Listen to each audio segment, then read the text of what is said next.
सुप्रभात दर्शक बंधु। आज डिसेम्बर 20 तारिख शनिवार। चलतु नजर पकईवा आजिर देश विदेशर प्रमुख खबर गुड़िक उपरे।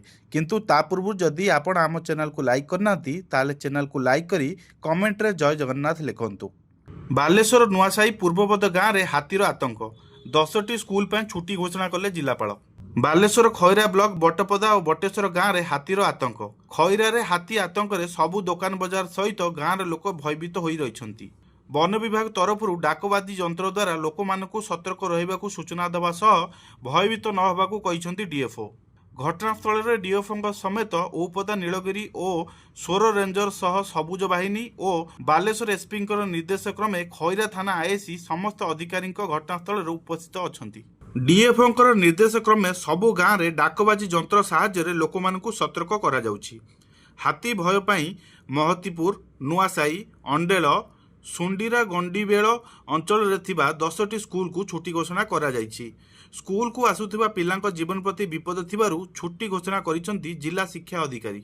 सेपटे हाथी आक्रमण में मृत्युवरण करुथिबा सुरेंद्र दासଙ୍କ परिवार को भेटिचंती औपदा रेंजर हरिहर माझी और खैरा तहसीलदार अमित रंजन होता।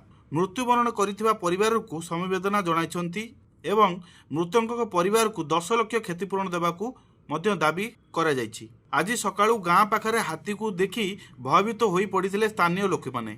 यह सह वन्य कर्मचारी को सूचना देइथिले।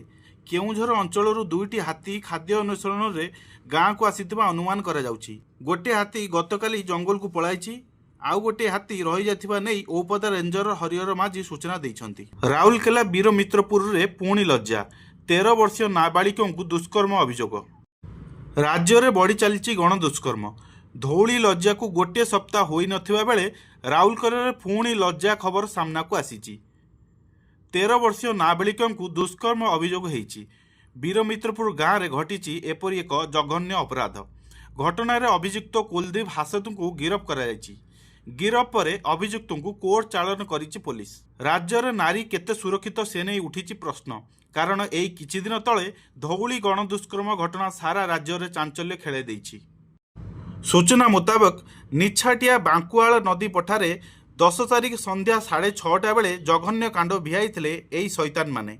धौली बुली फेरिबा बेले नाबालिका एवं तांको पुरुष बंधु को अटकाई टंका मागिथिले। टंका न देबारु आतर्कित आक्रमण सह उभय को भिड़ी नेइथिले नई पठाको। पुरुष बंधु को मुंड को पथर रे छेची छाती अति नृशंस भाव में हत्या करथिले। नाबालिका जनक बंचा मचा चित्कार करने सह गोड़ धरी नेउरा होते हेले शांत पड़ नथिले एई शैतान माने। मोबाइल रे फोटो और वीडियो नेइथिले। मुह खोलिले भाइराल करदेबाकू धमक मध्य देइथिले। पॉलिटिक्स रे पूर्वतन मंत्री रामचंद्र उल्लेखांकर प्रतिमूर्ति स्थापना, बीजेपी कांग्रेस मुहांमुही।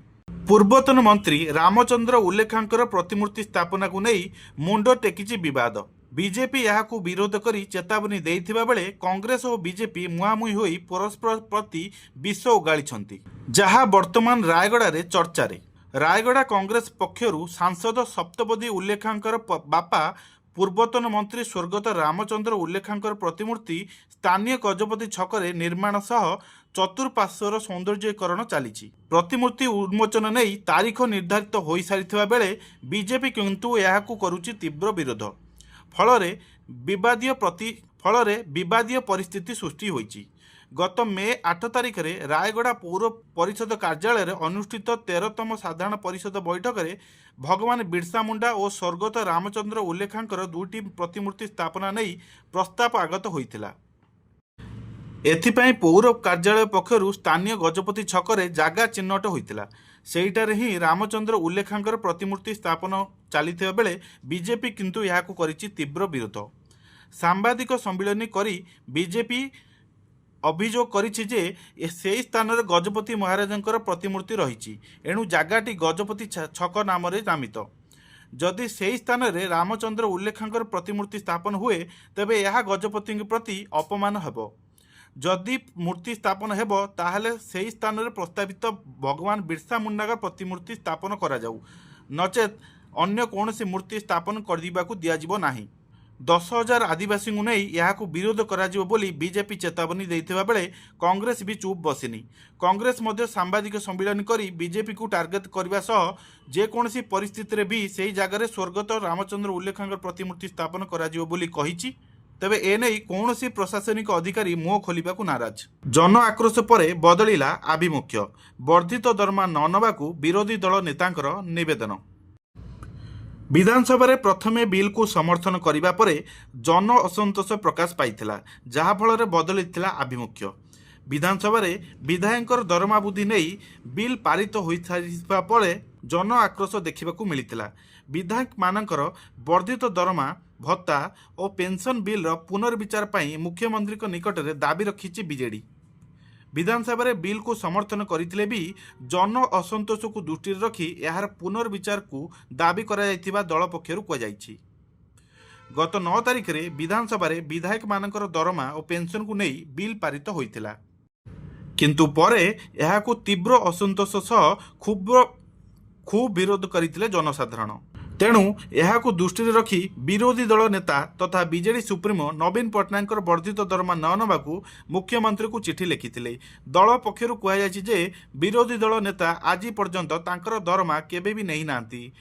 सबु दरमा को जनसाधारण लोकंकर काम रे लगाई आसीछंती।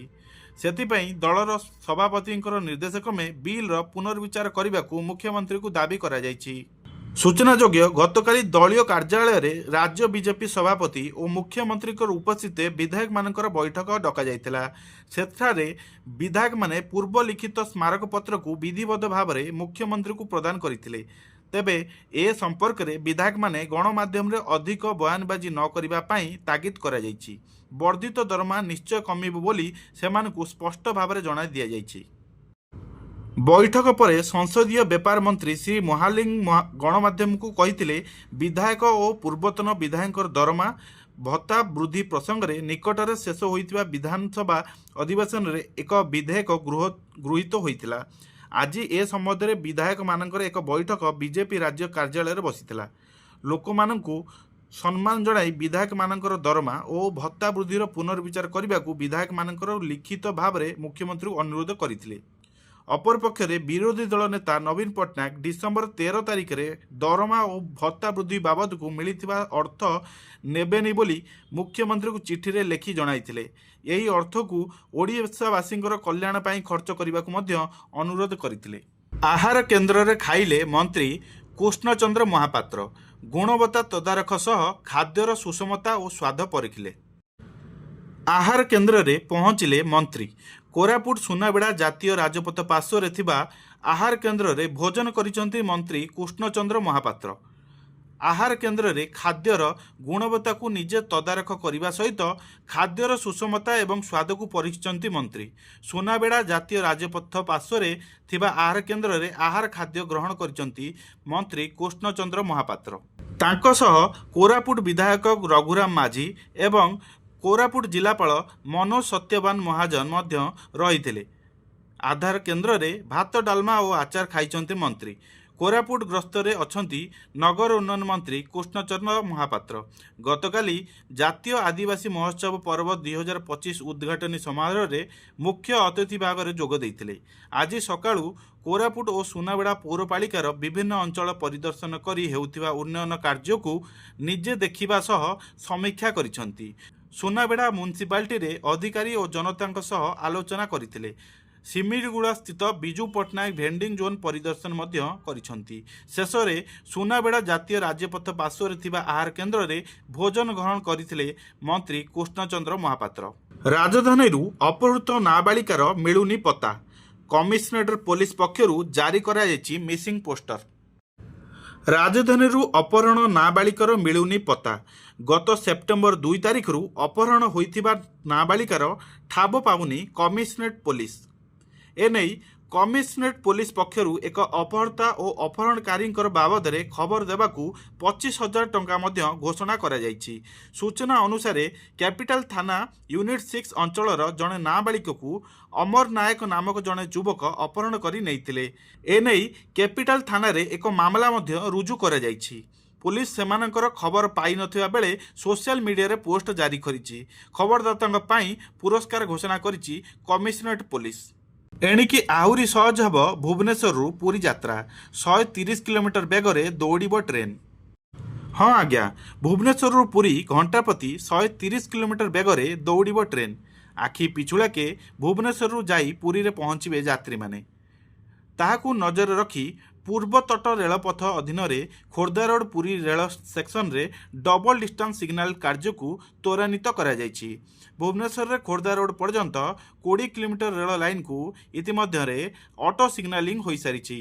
2024-25 आर्थिक वर्ष में मंजूरी प्राप्त यही प्रकल्प यात्री सुरक्षा वृद्धि, कार्यक्षम दक्षता उन्नत और गुरुत्वपूर्ण रेल कॉरिडोर रे अधिक उन्मोचित ट्रेन गतिर सक्षम करने को लक्ष्य रखा जायछि। 2026 जनवरी सुधा कार्य शेष पर ट्रेन गुड़िक घंटा प्रति 130 किलोमीटर बेगरे सुरक्षित भाव में चली पारिबे। यह द्वारा ट्रेन समय ह्रास पाइबा सह समयानुवर्तित उन्नति आसिबा सह यात्री मानकर सुविधा मध्य होई परिबो। तेणु सेक्शन रे 8टी स्टेशन, 10टी लेवल क्रॉसिंग गेट और गोटे ब्लॉक हट रे कौनसी परिवर्तन नकरी उन्नतीकरण कार्य चलीछि।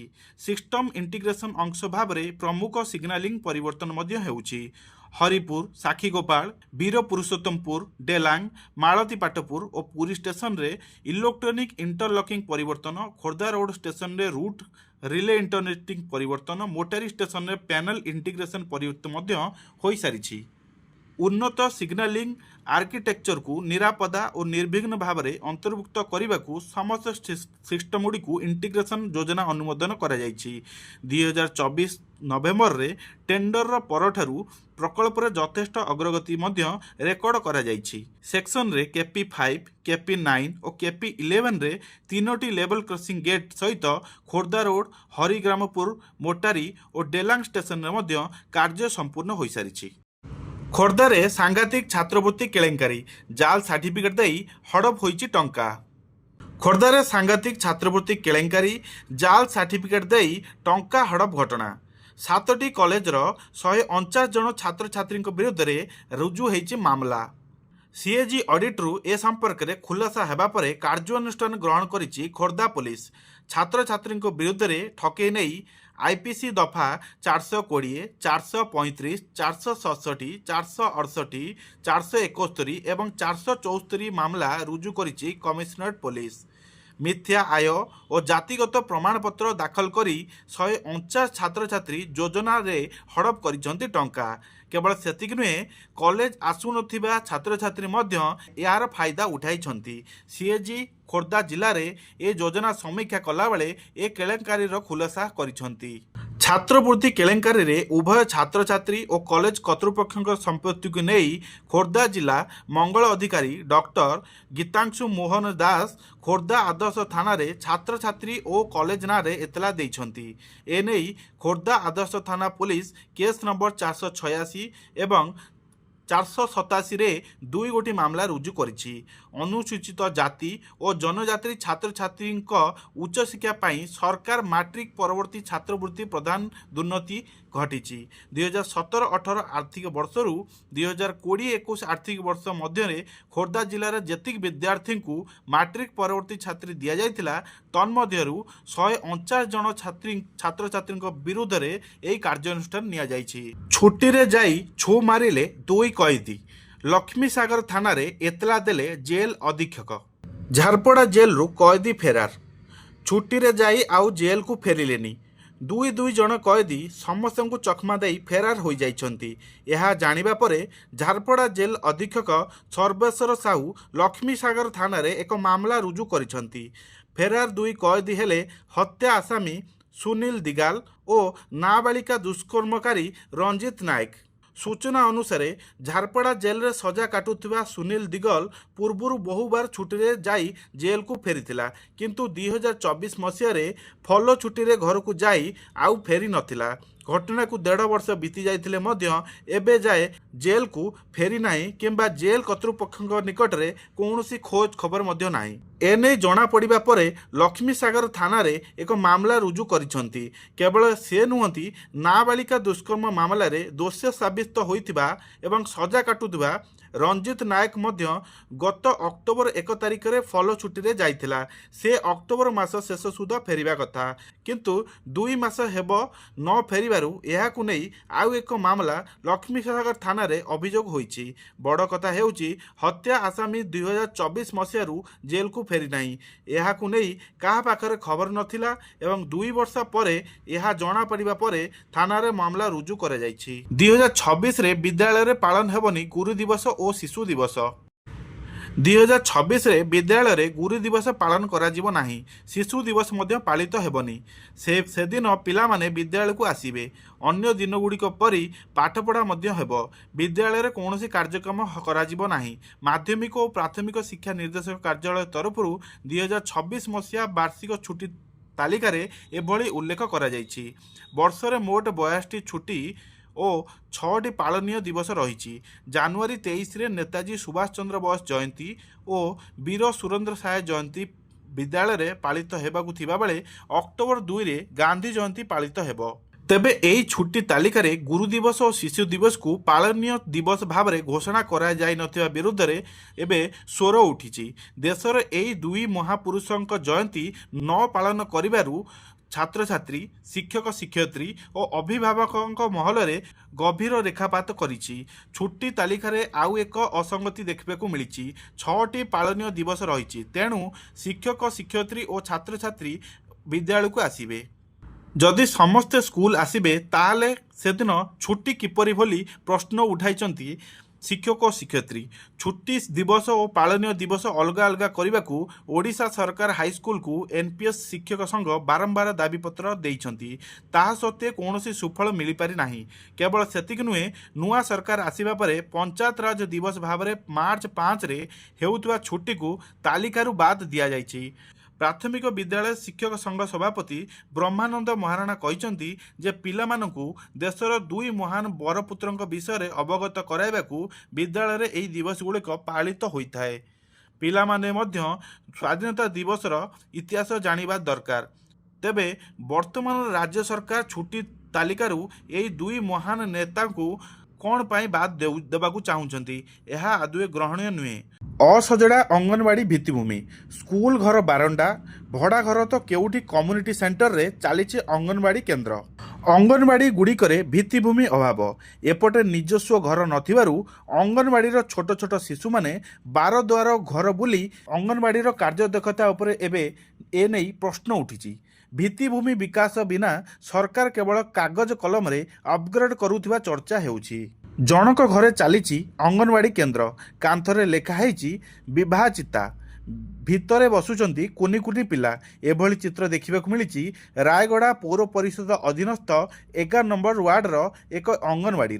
केन्द्रर राजस्व घर नथिबारु दीर्घ 10 वर्ष हेलाणी सहायकଙ୍କ घरे चलीछि पाठपढ़ा। जोउठी बसुचंती सेईठी रोसेई आउ बारंडारे खियापिया करंती पिलामाने। एबे आसंतु आउ एक केन्द्र बाबद रे जानिबा। रायगड़ा सदर ठारू 2 किलोमीटर दूर बाईसिंग पंचायत दुगमुगुड़ा अंगनवाड़ी केन्द्र। एठी स्थिति आहुरी सांघातिक। निजस्व घर नथिबारु स्थानीय विद्यालय भंगा घरे विपद संकुल अवस्था बसुचंती कुनी कुनी शिशुपिला। कांथ फाटी आँ करिछि, खाल खमा भर्ती चट्टाण। बारंबार अभियोग परे मध्य प्रशासन शुणु नथिबारु अंगनवाड़ी दीदी निजस्व खर्चरे करी दयनीय अवस्था केन्द्र चलाउथिबार सामना को आसीछि। केवल यही 2 अंगनवाड़ी नुहे, रायगड़ा जिले में अनेक केन्द्र जरासीर्ण अवस्था रही। किछि स्थानीय लोकों बारंडारे चलीछि।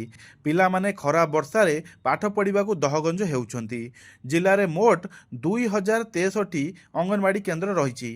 तन्मध्यरु 575 केन्द्र रे स्कूल बारंडा, भड़ा घर, कम्युनिटी सेंटर रे चालुछि।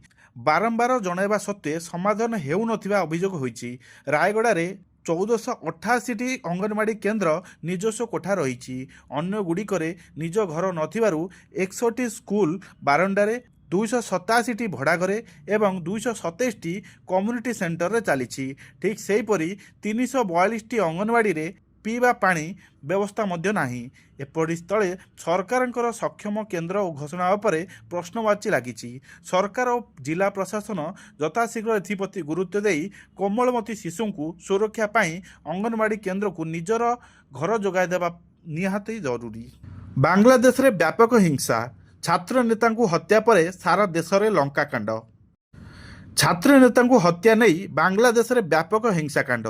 ଛାତ୍ର ନେତା ଶରୀଫ ଓସମାନ ହାଦିଙ୍କର ହତ୍ୟାର ବିବାଦରେ ତାଙ୍କ ସମର୍ଥକମାନେ ରାଜରାସ୍ତାକୁ ଓହ୍ଲାଇ ପଡ଼ିଛନ୍ତି। ଓସମାନ ହାଦିଙ୍କର ନେତୃତ୍ୱରେ ଗତବର୍ଷ ବାଂଲାଦେଶରେ ଛାତ୍ର ଆନ୍ଦୋଳନ ମୁଣ୍ଡ ଟେକିଥିଲା ଓ ଶେଖ ହସିନାଙ୍କର ସରକାରଙ୍କର ପତନ ହୋଇଥିଲା। ଆସନ୍ତା ବର୍ଷ ବାଂଲାଦେଶରେ ନିର୍ବାଚନ ହେବାକୁ ଥିବାବେଳେ ଓସମାନ ଢାକାରେ ପ୍ରଚାର କରିବାକୁ ଯାଇଥିଲେ, କିନ୍ତୁ ଡିସେମ୍ବର 12 ତାରିଖରେ ଓସମାନଙ୍କୁ ମୁଖାପିନ୍ଧା ଦୁର୍ବୃତ୍ତ ଗୁଳି କରି ହତ୍ୟା କରିଦେଇଥିଲେ। 32 ବର୍ଷ ଓସମାନ ହାଦିଙ୍କୁ ପ୍ରଥମେ ସ୍ଥାନୀୟ ହସ୍ପିଟାଲରେ ଭର୍ତ୍ତି କରାଯାଇଥିବା ବେଳେ ପରେ ସିଙ୍ଗାପୁରକୁ ସ୍ଥାନାନ୍ତରିତ କରାଯାଇଥିଲା, କିନ୍ତୁ ଗତକାଲି ତାଙ୍କର ମୃତ୍ୟୁ ହୋଇଛି। ଏହାପରେ ସ୍ଥିତି ଉଗ୍ର ରୂପ ଧାରଣ କରିଛି। ଢାକା ସହ ବାଂଲାଦେଶର ବହୁ ସହରରେ ଓସମାନଙ୍କର ସମର୍ଥକମାନେ ବ୍ୟାପକ ହିଂସାକାଣ୍ଡ ଘଟାଇଛନ୍ତି। 3ଟି ଖବରକାଗଜ ଅଫିସକୁ ମଧ୍ୟ ପୋଡ଼ି ଦିଆଯାଇଛି। ଭାରତର ଉଚ୍ଚଶିକ୍ଷା ଅଫିସରେ କଡ଼ା ନିରାପତ୍ତା ବ୍ୟବସ୍ଥା କରାଯାଇଛି। ଗୁଳିକାଣ୍ଡର କିଛି ସମୟ ପୂର୍ବରୁ ପୂର୍ବ ଭାରତର କିଛି ଅଂଶକୁ ମିଶାଇ ହାଦି ଗ୍ରେଟର ବାଂଲାଦେଶର ବିବାଦକୁ ଫେସବୁକର ମ୍ୟାପ୍ ପୋଷ୍ଟ କରିଥିଲେ। ହାଦିଙ୍କ ମୃତ୍ୟୁ ପରେ ବାଂଲାଦେଶର ଅନ୍ତରୀଣ ସରକାର ମୁଖ୍ୟ ମହମ୍ମଦ ଅସୁଙ୍କୁ ଗଭୀର ଶୋକ ପ୍ରକାଶ କରି ଘଟଣାର ସ୍ୱଚ୍ଛ ଓ ନିରପେକ୍ଷ ତଦନ୍ତ ପାଇଁ ପ୍ରତିଶ୍ରୁତି ମଧ୍ୟ ଦେଇଛନ୍ତି। ଆଜି ହାଦିଙ୍କ ମୃତଦେହ ବାଂଲାଦେଶ ଅଣାଯିବ। ସେହବାଜଙ୍କର ଅନ୍ତର୍ଜାତୀୟ ବେଜତି, 50,000ରୁ ଅଧିକ ପାକିସ୍ତାନୀ ଭିକାରୀଙ୍କୁ ବାହାର କଲା ଏହି ଦେଶ। ଅନ୍ତର୍ଜାତୀୟ ସ୍ତରରେ ବାରମ୍ବାର ବେଜିତ ହେଉଛି ପାକିସ୍ତାନ। ଆଉ ଏଥର ଏମିତି ହୋଇଛି ଯେ ପାକିସ୍ତାନ କାହାକୁ ମୁହଁ ବି ଦେଖାଇ ପାରୁନି, କାରଣ ସାଉଦି ଆରବରେ ଗୋଟିଏ କି ଦୁଇଟି ନୁହେଁ ବରଂ 51,000 ଭିକାରୀ ଧରା ପଡ଼ିଛନ୍ତି। ଆଉ ସେମାନେ ସବୁ ପାକିସ୍ତାନୀ ବୋଲି ସୂଚନା ମିଳିଛି। ସେହବାଜ ସରକାରଙ୍କୁ ଏହାଠାରୁ ବଡ଼ ଚାପୁଡ଼ା ଆଉ କ'ଣ ବା ହୋଇପାରେ? ପାକିସ୍ତାନର ନାଗରିକମାନେ ବିଦେଶର ଭିକ ମାଗିବା ଏବଂ ବେଆଇନ ଅନୁପ୍ରବେଶ ମାମଲା ପୁଣି ଥରେ ସରକାର ଓ ପ୍ରଶାସନ ଅଡ଼ୁଆରେ ବଢ଼ାଇ ଦେଇଛି। ଜାତୀୟ ସଭାର ପ୍ରବାସୀ ପାକିସ୍ତାନୀ ଓ ମାନବାଧିକାର ମାମଲା ସମ୍ପର୍କିତ ସ୍ଥାୟୀ କମିଟିର ବୈଠକରେ ଜଣାପଡ଼ିଛି ଯେ ଚଳିତ ବର୍ଷ ବିଭିନ୍ନ ଦେଶରୁ ପ୍ରାୟ 51,000 ପାକିସ୍ତାନୀକୁ ଭିକ ମାଗିବା ଅଭିଯୋଗରେ ବହିଷ୍କାର କରିଦିଆଯାଇଛି। ସବୁଠାରୁ ଅଧିକ କାର୍ଯ୍ୟାନୁଷ୍ଠାନ ସାଉଦି ଆରବରେ ନିଆଯାଇଛି, ଯେଉଁଠାରେ 24,000 ପାକିସ୍ତାନୀ ନାଗରିକଙ୍କୁ ଫେରି ଦିଆଯାଇଛି। ବୈଠକରେ ଏହା ମଧ୍ୟ ଖୁଲାସା ହୋଇଛି ଯେ ଅନେକ ଲୋକ ଉମ୍ରା ଯାତ୍ରାରେ ଯାଇଥିବା ବେଳେ ସେଠାରୁ ଆଉ ଫେରି ନାହାନ୍ତି। ସେମାନେ ବେଆଇନ ଭାବରେ ୟୁରୋପରେ ପହଞ୍ଚିବାକୁ ଚେଷ୍ଟା କରୁଛନ୍ତି।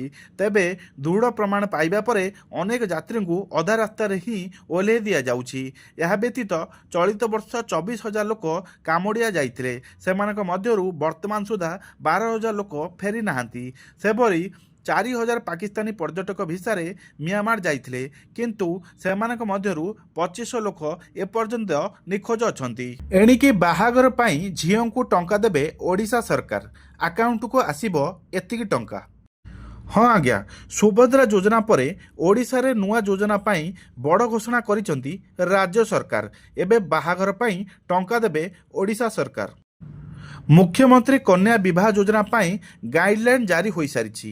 ଏନେଇ ସବୁ ଜିଲ୍ଲାପାଳଙ୍କୁ ମହିଳା ଓ ଶିଶୁ ବିଭାଗ ପକ୍ଷରୁ ଚିଠି ଜାରି କରି ଦିଆଯାଇଛି। ଝିଅର ବୟସ 18ରୁ 35 ବର୍ଷ ଓ ପୁଅର ବୟସ 21ରୁ 35 ବର୍ଷ ହୋଇଥିଲେ ମିଳିବ ସହାୟତା ରାଶି। ବିବାହ ପାଇଁ କନ୍ୟାଙ୍କୁ ମିଳିବ 51,000 ଟଙ୍କାର ସହାୟତା ରାଶି। ଡିବିଟି ମାଧ୍ୟମରେ ସିଧା ଆକାଉଣ୍ଟକୁ ଯିବ 35,000 ଟଙ୍କା।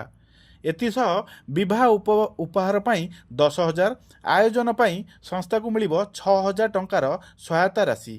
ଏଥିରେ ବିଧବା, ଦିବ୍ୟାଙ୍ଗ ଓ SC/ST ଓ ଆର୍ଥିକ ଅନଗ୍ରସରକୁ ମଧ୍ୟ ମିଳିବ ସହାୟତା। ନୂଆ ସୁଭଦ୍ରାଙ୍କୁ ନୂଆବର୍ଷରେ ଡବଲ କିସ୍ତି। ସରଜମିନ ତଦନ୍ତ ପରେ ସୁଭଦ୍ରାରେ 70 ଲକ୍ଷରୁ ଉର୍ଦ୍ଧ୍ୱ ମହିଳାଙ୍କୁ ଯୋଡ଼ାଯାଇଛି। ଏନେଇ ପ୍ରଭାତୀ ପରିଡ଼ା ଗୃହରେ ତଥ୍ୟ ରଖିଛନ୍ତି। ସେ କହିଛନ୍ତି 17,83,251 ମହିଳା ସୁଭଦ୍ରାରେ ଯୋଡ଼ି ହୋଇଛନ୍ତି। 7,51,479 ଜଣ ସମସ୍ତ 3ଟି କିସ୍ତି ପାଇଛନ୍ତି, କିନ୍ତୁ 1,03,99,000 ମହିଳା ପ୍ରଥମ କିସ୍ତି ପାଇଥିବା ବେଳେ 1,01,92,000 ଦ୍ୱିତୀୟ କିସ୍ତି ପାଇଛନ୍ତି। ସେପଟେ ନୂଆ ବର୍ଷରେ ଏକାଥରେ 2ଟି କିସ୍ତି ପାଇବେ ବୋଲି ନୂଆ ସୁଭଦ୍ରା ହିତାଧିକାରୀ ସେ କହିଛନ୍ତି।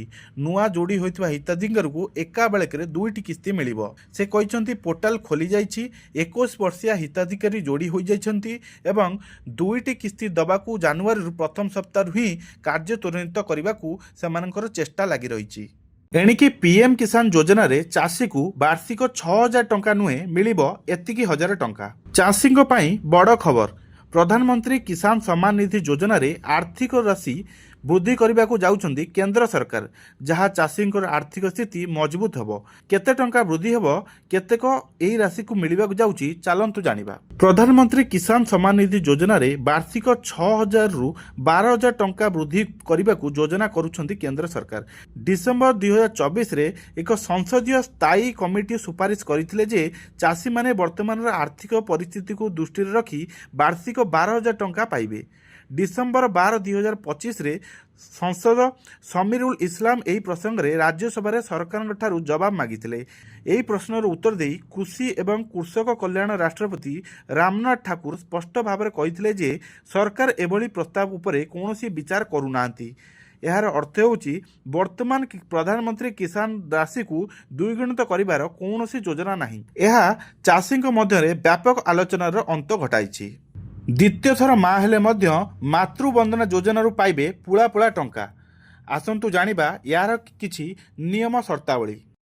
ସରକାର ସାରା ଦେଶରେ ମହିଳାମାନଙ୍କ ପାଇଁ ଅନେକ ଯୋଜନା ପ୍ରଚଳନ କରିଛନ୍ତି, ଯାହା ଲକ୍ଷ ଲକ୍ଷ ମହିଳାଙ୍କୁ ଲାଭ ପହଞ୍ଚାଇଛି। ଦେଶର ଅନେକ ମହିଳା ଆର୍ଥିକ ଦୃଷ୍ଟିରୁ କମ୍ ସ୍ୱଚ୍ଛଳ ହୋଇଥିବାରୁ ଗର୍ଭାବସ୍ଥାରେ ସରକାର ଏଭଳି ମହିଳାମାନଙ୍କୁ ସହାୟତା ଯୋଗାଇ ଦିଅନ୍ତି। ଗର୍ଭବତୀ ମହିଳା ଏବଂ ନବଜାତ ଶିଶୁର ସ୍ୱାସ୍ଥ୍ୟକୁ ସୁଦୃଢ଼ କରିବା ପାଇଁ ସରକାର ପ୍ରଧାନମନ୍ତ୍ରୀ ମାତୃବନ୍ଦନା ଯୋଜନା ଆରମ୍ଭ କରିଛନ୍ତି। ଏହି ଯୋଜନା ଅଧୀନରେ ସରକାର ମହିଳାମାନଙ୍କୁ ସେମାନଙ୍କର ପ୍ରଥମ ସନ୍ତାନ ଜନ୍ମ ହେବା ପରେ 5,000 ଟଙ୍କା ପ୍ରଦାନ କରନ୍ତି। ଏହି ଦେୟଗୁଡ଼ିକ ବିଭିନ୍ନ ପର୍ଯ୍ୟାୟରେ ବଣ୍ଟନ କରାଯାଇଥାଏ। କିନ୍ତୁ ଏବେ ଅନେକ ମହିଳା ଭାବୁଛନ୍ତି ଯେ ଦ୍ୱିତୀୟ ଥର ମା ହୋଇଥିବା ଲୋକମାନେ ମଧ୍ୟ ଏହି ଯୋଜନାରୁ ଉପକୃତ ହୋଇପାରିବେ। ତେଣୁ ଏହାର ଉତ୍ତର ମଧ୍ୟ ହଁ ଅଟେ, କିନ୍ତୁ ଏଥିପାଇଁ ବହୁତ ଗୁଡ଼ିଏ ସର୍ତ୍ତ ମଧ୍ୟ ନାହିଁ। ସାମାନ୍ୟ ସର୍ତ୍ତ ପୂରଣ କରି ମହିଳାମାନେ ଦ୍ୱିତୀୟ କିସ୍ତି ମଧ୍ୟ ନେଇପାରିବେ। ପୂର୍ବରୁ ପ୍ରଧାନମନ୍ତ୍ରୀ ମାତୃବନ୍ଦନା ଯୋଜନାରେ କେବଳ ପ୍ରଥମ ସନ୍ତାନର ଜନ୍ମ ପାଇଁ 5,000 ଟଙ୍କାର ସହାୟତା ରାଶି ଦିଆଯାଉଥିଲା। ବର୍ତ୍ତମାନ ଏହି ଯୋଜନାକୁ ଉନ୍ନତ କରାଯାଇଛି ଏବଂ ଦ୍ୱିତୀୟ ସନ୍ତାନକୁ ମଧ୍ୟ ଏହାର ଲାଭ ଦିଆଯାଉଛି।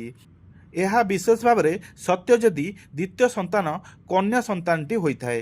ସରକାର 6,000 ଟଙ୍କା ପ୍ରୋତ୍ସାହିତ ରାଶି ପ୍ରଦାନ କରିବେ। ଯୋଗ୍ୟ ମହିଳାମାନଙ୍କୁ ସୁବିଧା ପାଇଁ ପ୍ରଥମେ ଆବେଦନ କରିବାକୁ ପଡ଼ିବ।